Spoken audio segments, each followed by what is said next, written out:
नमस्कार मंडळी, आज आहे पुरणपोळीचा स्वयंपाक। तर तुम्हा सर्वांना गुढीपाडवा व नूतन वर्षाच्या खूप खूप शुभेच्छा आपल्या मराठी कॅलेंडरनुसार।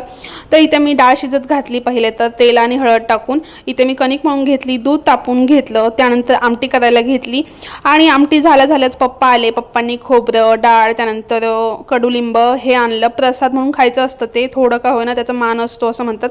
इथे मी आमटी टाकून घेतली, पातेल्यामध्ये तेल टाकून जिरे, मोहरी, कढीपत्ता टाकला आणि कढीपत्ता मी माझा घरच्या कुंडीतला गावरान कढीपत्ता टाकला आहे, मस्त वास सुटला होता। वाटण टाकून घेतलं, उकळी आली आमटीला की यामध्ये मी थोडीशी कट केलेली कोथिंबीर टाकून घेतली।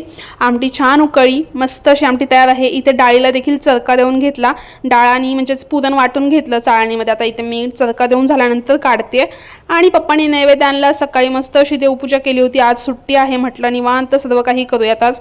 मस्त अशी देवपूजा पण केली, पुरण वाटून घेतलं। नेक्स्ट पार्टमध्ये पुरणपोळीचा व्हिडिओ बघायला विसरू नका। चला चॅनलला सबस्क्राइब करा, बाय।